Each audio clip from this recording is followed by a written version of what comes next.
Hello.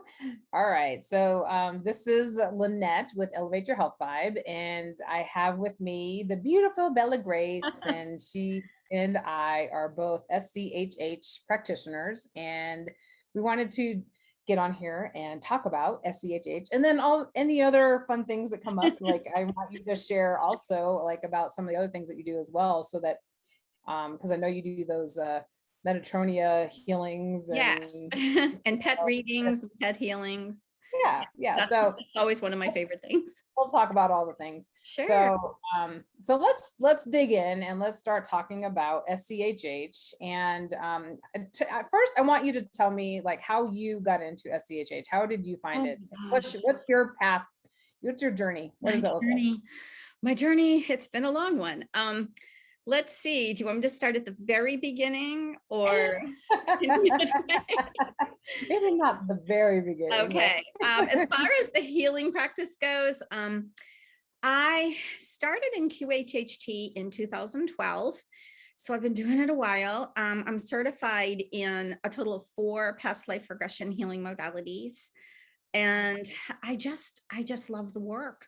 This is part of the long story. I came into this lifetime with the veils pretty much down. I would say maybe 60%, 70% of the way, which proved to be a very interesting childhood. However, it did lead me into these practices. I started off doing readings. I had a blog for quite some time doing channelings, but stopped for a while. And now it's kind of an unmistakable call to get back into kind of putting myself out there and helping people, because there are a lot of people out there that really do need these services. So anyway, I found SCHH specifically when I discovered Laura Whitworth's YouTube channel. A friend of mine, also named Laura, told me I really needed to see this video. I had to see this practitioner. She just knew I would resonate. And there was Laura.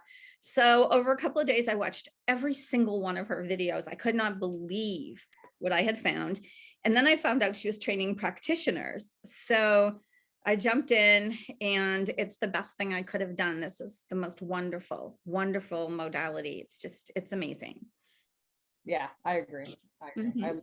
She's freaking awesome. And the community of practitioners that she's building, the fact that we all have, Right. contact with each other and can, swap sessions and, all that. So yeah, totally love it. It's awesome. Yeah, we're building a very strong network where we've gotten to know each other so well. It's hard to believe we're all in different parts of the world.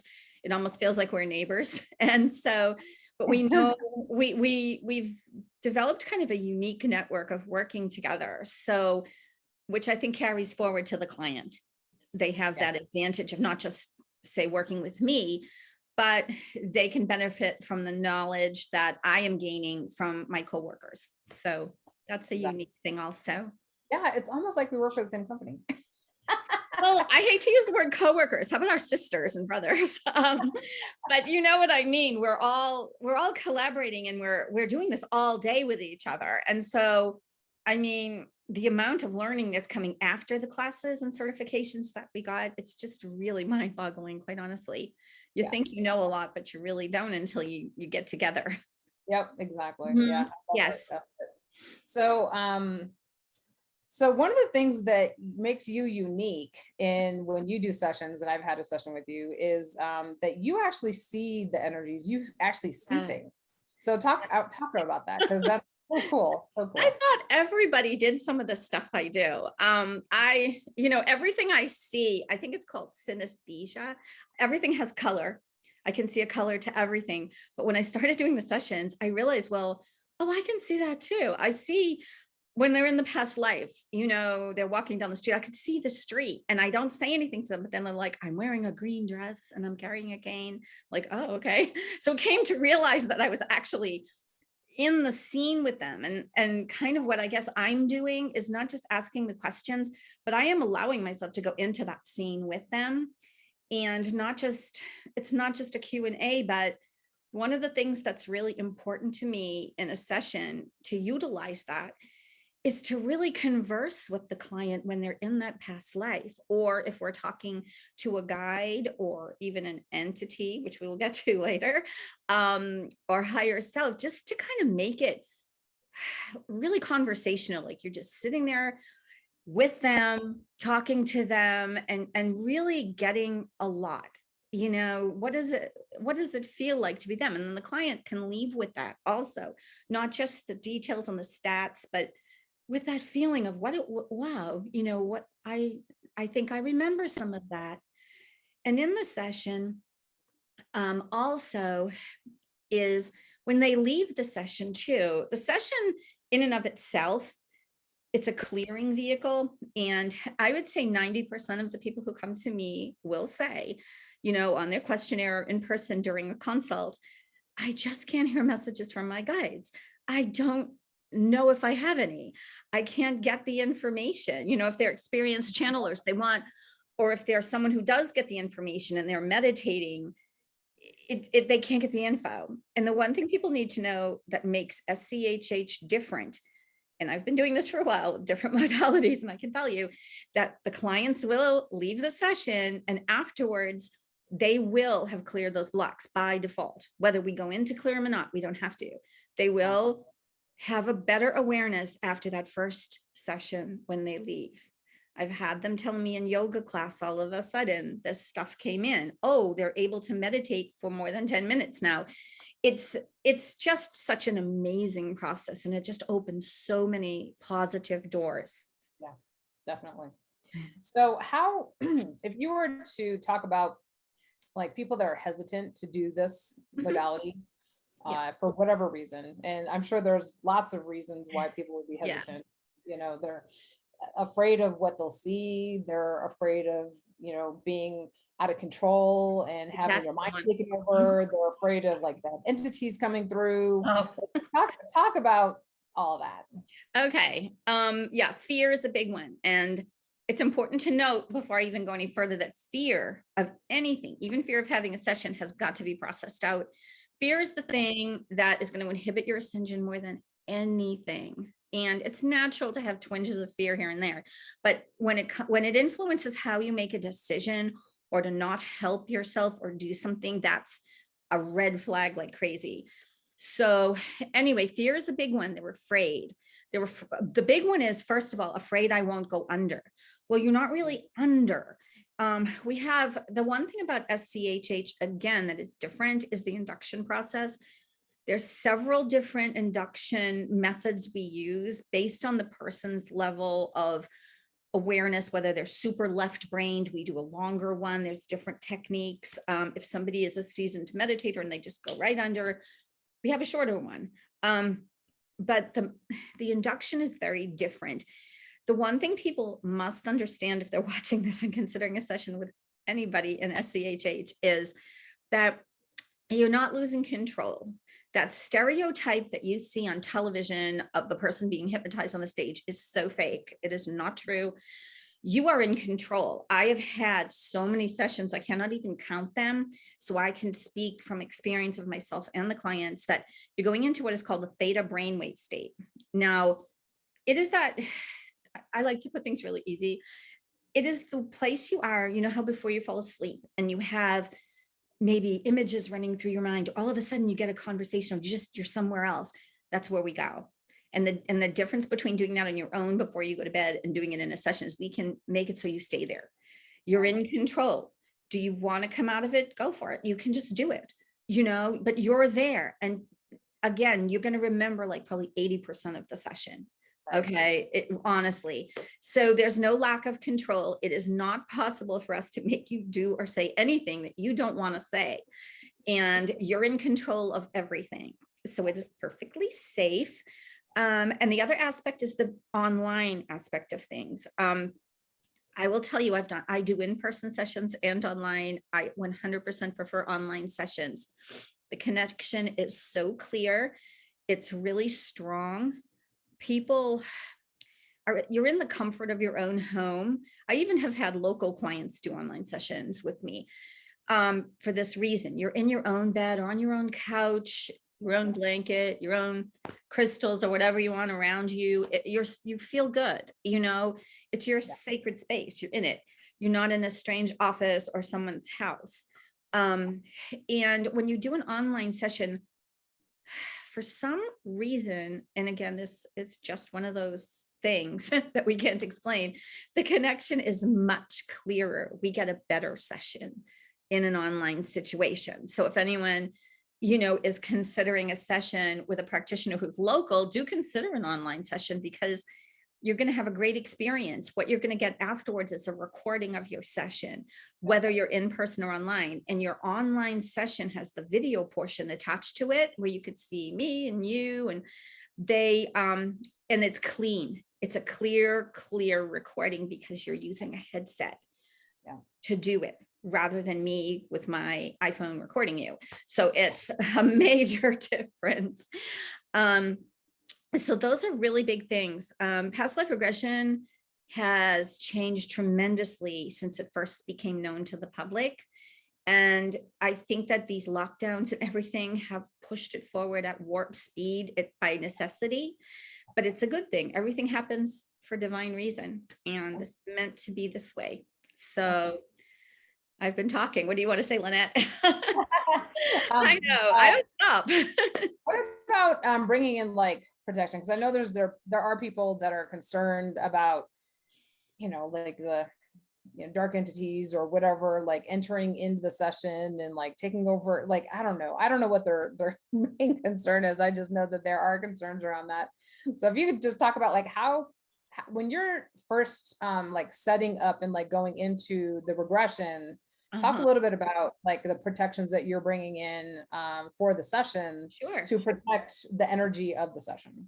First of all, I'd like to apologize for my allergies, because they're a little in the way today. Anyway, okay, so before the session starts, what we do is I will call in my team of guides and angels, the client's team of guides and angels, all of who I call the Holy Family, Galactic Family, whoever it is that's around us.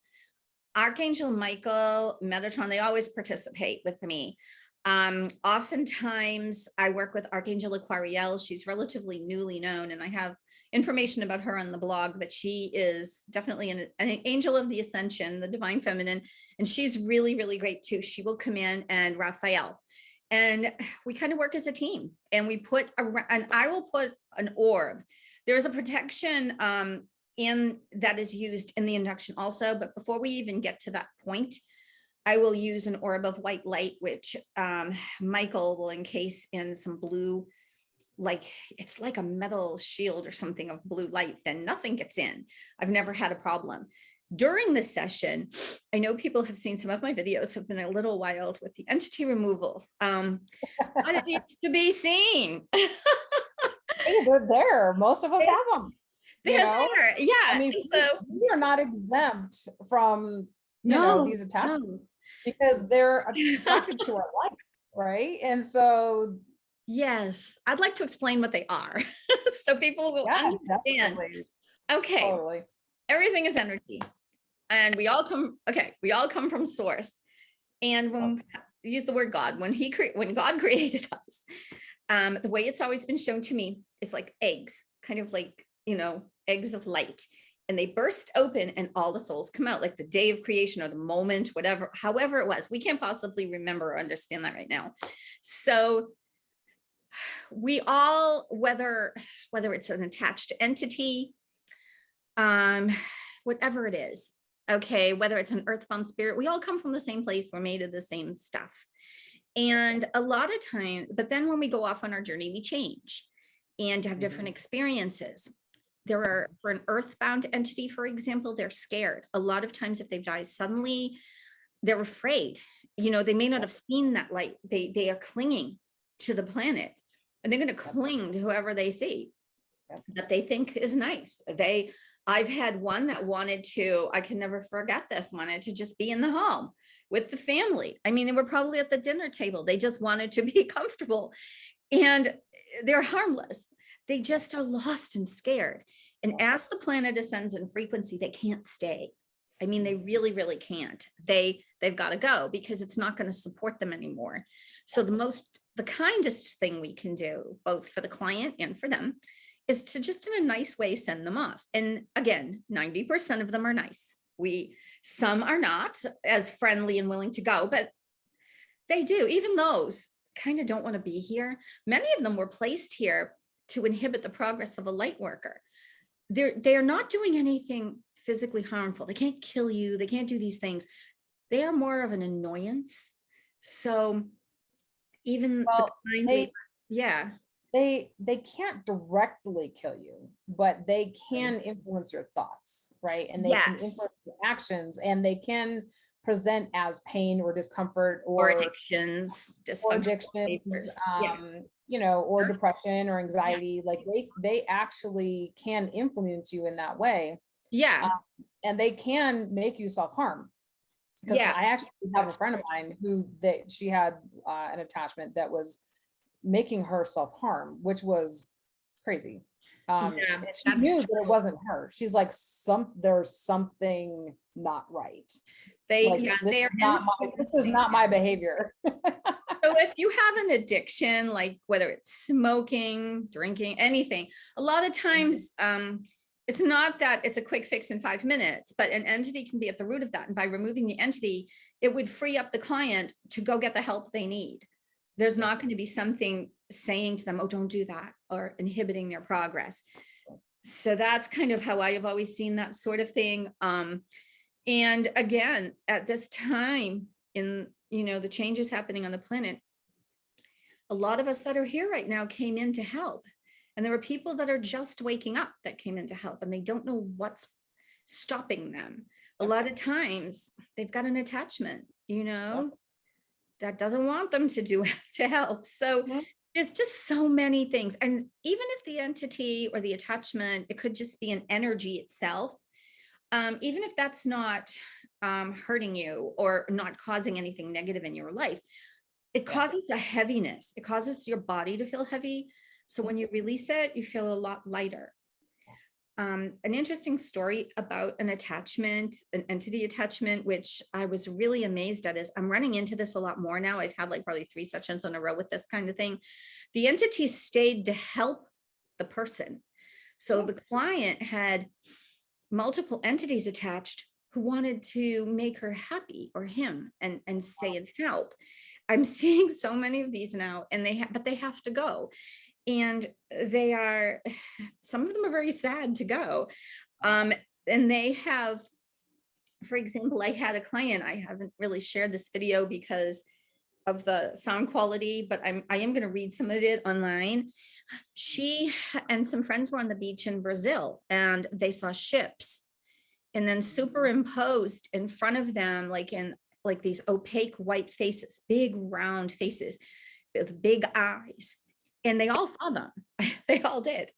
And then kind of went on about their day and didn't really think about it. Well, in the session, 8 years later, in the session that we had a few weeks ago, we ended up speaking with one of them, one of those faces, those heads that had been on the beach. And they had been in multiple ships, and they had been kind of out in the galaxy, and they saw Earth. It looked beautiful. So they had to check it out. So they did. And then they found the girls on the beach, and they realized that my client had been just through a traumatic breakup. She had lost her business, her finances. She was in a very bad way. So this one felt sorry for her. They were very kind, and decided to attach to her and stay. And she's been there with her for like, I think 7 or 8 years. Wow. And we thanked this being and said, but now I think it's time you go home.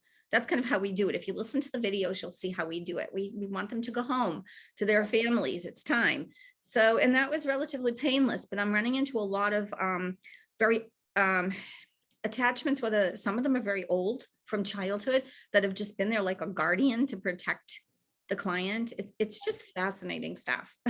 Really interesting. It is totally fascinating. But it's nothing to be afraid of. It is not criticism.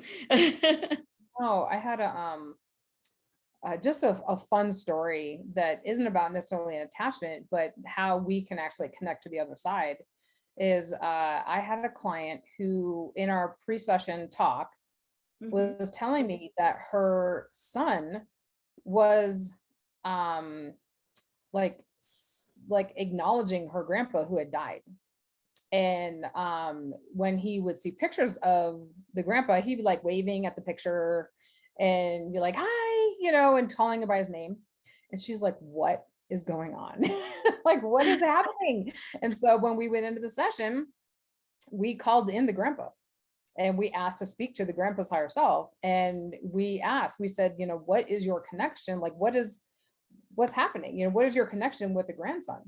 And he said that they were best friends earlier in his life when he was incarnated, and that he had died like earlier on, like earlier than he did. And so he reincarnated as his granddaughter's child. And so they were like best friends. And so that's how he knew. And he was remembering because, the kids that are coming in today, the veil is so thin for them. They're coming in with all of these memories of like who they are. And they're like, remembering, oh, mommy, I remember when I picked you as my mommy, and I remember being born, and and like super crazy stories, like my granddaughter, when she was younger, she's like, Mimi's here, I'm Mimi. She's like, my daughter's like, I didn't tell her you were coming. She's like at the window waiting, I'm waiting for Mimi. I'm waiting for Mimi. And she's like, I did not tell her you were coming, but she just knew you were coming. They do. It's so funny. Anyways, it's just a fun story of like an example of like what can happen during a session. Like we can contact the other side. We can contact those that have crossed the veil. Yes. They're crossed on the other side and get information. It's so cool. The information is so important. Yeah, we can get a lot of information, and from that information, it opens and more comes to you after the session. Yeah. And a lot of times too, most people need more than one session. I know that that's, again, different than other modalities out there, but our focus is on the healing. Our focus is not so much just, it's supposed to be enjoyable. It's fun. It's just a beautiful experience. That is true. But we are focusing on the healing. And a lot of times the healing takes multiple visits because it's very toxic on this planet. And we have been, just inundated with stuff sticks to us. We got to get clear before the culmination of this ascension. So yeah. Why don't you talk about that a little bit? Like, how is this work helping with the shift that we're going through with raising our vibration and the shifting consciousness and all that? Well, it's kind of like what I just said. It's helping people remember. It's opening the portals to get the information, because the ascension, there's so many facets to the ascension. I wouldn't even begin to try to explain the whole thing. But where we're concerned, it's about clearing the physical body and the energetic field. So as the higher frequencies come in, they change you. They do, but they're going to change you more if you're a clear vessel. There's not stuff bogged in. We get everything clean, everything clear. And then it is important to be able to get your messages. It's important to be able to follow your intuition, your higher guidance, whatever you want to call it. And that's part and parcel of the ascension. The planet's changing and we have to change with it. Yeah. And the other thing too, is that it helps us to understand truly that we are eternal beings. Right? Yeah. And that this is not our only lifetime. So it helps to kind of lift any fear of, oh, this is my only life. And this is, my only chance to do whatever. Right. Nope. The way that I view this, I came in awake. I came in without a lot of the veil. So my perception's a little different, but I can say that I do know this is kind of like being in a play, and we have a script that we wrote with others, and we're wearing our costume and we're down here doing it for the planet. Our energies, what we bring from where we come from, it's feeding into Gaia, it's feeding into the earth like 24/7. That's what we're doing. So yeah, it's great if you can wake up your family and friends and all of that. But the primary thing we're here to do is to raise the vibration of the planet, and by default, take everybody with us, or everybody who wants to go. So yeah. And it's a God school, right? We are here to raise our own consciousness as well, right? Yeah. Because we as we move through the incarnation process, we're moving through the different levels of density, right? So we may start as a first density being, right? And then we evolve into a second density being, and then a third density. And we're basically graduating from levels of density. Depends on the being, because I know that for me, that's not the case. But for most people on Earth, yes, that it is an incarnational process that they're going through. This is only my second or third visit. I am what Dolores Cannon. Not everybody comes to Earth for that process, right? We can do that process on other planets, right? Or in either. But no matter why you're here, it's still affecting you. It doesn't matter what you are, how high vibe you were when you came, what you know, what you remember. It doesn't matter. This is rough. I don't think I can say that it's, especially now. Oh my goodness. So this is the time. I mean, we know that, even those that have, kind of graduated or reached those higher densities, in their higher levels of consciousness as a being or as a soul, right? That when we drop into our being here on Earth, we're kind of regressing, if you will, back into this 3D meat suit, the avatar. Yes. Right. We're experiencing life in a 3D realm, right? So we are experiencing the heaviness of that third density. Yeah. Right? And everything that goes. I know you relate to that big time. Oh my goodness. I know, because I remember the contrast, and I was such an eccentric child, and I think I continue that way. It's by default. I mean, I don't really know how else to handle it. So yeah, it's just bringing that perspective kind of, and I bring that perspective into the sessions. It's like, well, I can explain some of this to you, of why this is happening, or why, just kind of maybe from that off-world standpoint, I kind of feel like half here and half there. So in Pleiadian realm. So anyway, but there's just so much. There's so much you can get. And I wanted to bring up one other thing that a lot of people may not know about with SCHH is we are able to do what's called surrogate sessions. That is very important now. Surrogate sessions are performed with the client themselves. And oftentimes, there has to be a relationship, for example, a mother and child, father and child, just some kind of a husband and wife, something super close. And I have worked with a client recently with a special needs son who is not able to sit still for a session, but the entities and attachments are out of control. I mean, I can see them on him without a session. I could see them. And so we go in through the parent and we speak to the higher self and say, do we have permission to access so-and-so's higher self? And if they give us that permission, then we will go in and do the clearing and ask the questions and do everything that's needed to be done with that person who is not able. Now, we're not talking about someone who's dead set against a session. We're talking about someone who is unable to do a session based on mental illness or physical health, just whatever reason. It can't be not someone who says that you're all crazy and we're not going to do this.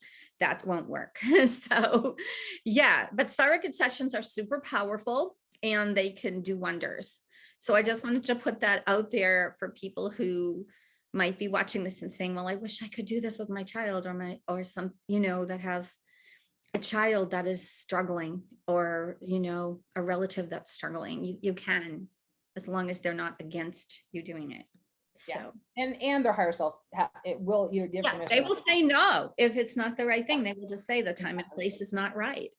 But everybody's at different levels of their spiritual evolution or awakening. Not all people are ready to accept that this work can be done. But, I think it's important for people to know that if they're struggling and at a loss as to how to help someone, this is one option to explore. Right. And you offer other services. So I want to hear about those myself. So. Well, okay. I work with animals. I do readings. They're really fun, very inexpensive. Those are on my website. And those are really interesting because sometimes I use cards and sometimes I don't. I can usually visualize it. Animals are really an interesting part of our lives. I also do the healing, distance healing work on them. But the one thing that not everybody realizes is these animals that are in our lives that we're so close to, they come to us over and over again. They are on that incarnational wheel throughout our lives. The dog that we have sitting with us now, like I have 2 Australian Shepherds, and I know their histories and why they're here. The dog, say, that's sitting beside you on the couch, that could very well be one of those pets that you have had throughout your life, the cat, the dog, the bird. They come back and you'll see some similarities, some little quirks in their personalities, or just different things. Their animals are our guardians and our guides. And so they're just amazing to work with. Really, really fun. Cool. And what else do you do? I do metatronia therapy healing. That is, again, a very long explanation of what that is. It's a distance healing where the client will lie down, and I advise an hour that they do this in a very undisturbed, quiet space. And I'm like an intermediary for the energy between Archangel Michael and the client. And we will both make that statement that we allow this to be. And it's very, very powerful. It's so strong. Unlike Reiki, where you might direct the energy, because I'm certified for that also, this is different because the energy has a consciousness which knows where to go, what is needed. You don't need to know where the pain in the person's body is, or the trauma. That it knows where to go, and it will go. And just during that relaxation period, once it's channeled into the client, and again, this is far more powerful in a distance healing. Once it's channeled into the client, it is very strong. The effects are great. And usually it's recommended to have 3 to 5 sessions of that to really get the full benefit. Cool. Yeah. Awesome. Anything else? Oh, let's see. Those are the 2 main things that I do. I used to do readings, but I stopped doing that because we have so many different timelines in play that it is truly hard to zero in on one. You don't really know if you're picking up the correct path for that person. So those are the 2 other things, but I'm mainly focused on SCHH, and it does tie in together. I do offer the metatronia healing in conjunction with the SCHH also. So very cool. Yeah. Is there anything else we didn't cover that you want to talk about? Oh my goodness. I am not sure. Just to let people know, I am located in Daytona Beach, Florida. And again, I do offer in-person sessions, but the online is what I would really love to offer you. And that is, I think we've covered a lot, haven't we, in this short time? Where can people find you? Several places. They can find me on my website, and contact me via the website directly to schedule the session. For now, I'm going to be adding a scheduling element. So people have been asking me that to the website very soon with the help of Lanette. And I can be found at bellagraceqhht.org. And I also have a YouTube channel, which is Bella Grace Past Life Regression, and that's on YouTube also. And I have a blog called The Angel Diaries, and that is on WordPress. Awesome. Yeah, I'm going to actually share your blog post on my Facebook page because thank you. Oh, the one with the dolphins? Yeah. Oh yeah, I do channel the dolphins, and that's a whole other talk. Yeah, that's another story. All right. Well, thank you so much. And you can find me if you're interested in doing any of my services. I do the SCHH as well. And I'm also a quantum healing hypnosis technique practitioner as well. Same as Bella. And then I'm a Reiki master, and I also do a process called the spiral emotional release, which is really powerful. It's good for releasing emotions from this lifetime. And whereas the past life regressions are really great for helping to release emotions that are stuck from our past lives. And so, and this life too. So yeah, we've gone to this life. That's for once. I've had that. Yeah. Oh, I've had it. I've had a couple clients, dealing with grief or with trauma. Right. They can't even go into a past life if they have those issues to deal with. And so that's true. Drop into this lifetime, clear out all that stuff. And then, during a second session, like you were saying, like some people just need more than one session, because once you've worked through like trauma or grief in a session, you're not going into a past life. It's just not happening. It's a pleasant experience. It's something that once you do it, you're gonna be like, I want to do that again. I need to go back. Yeah. So yeah. So we try to make that easy for the clients. All of us do that. So yeah. And then I do, let's see what else. I do a few things. You have a bunch of different. I do. I'm just so focused on this. I don't know where the time in the day comes from. I have to admit, like the past, doing the past life regression, SCHH is a past life regression modality, right? And so I love it. But just, I'm like you, like I would do that all day long. Me too. It's so much fun. And it's so powerful for our clients. So anyways, you can find me at elevateyourhealthvibe.com. And I also have a YouTube channel under Elevate Your Health Vibe. So great. So thank you so much for your time. And of course, it's been fun. Yes. All right. I look forward to connecting with everyone. Bye-bye. Definitely. Bye.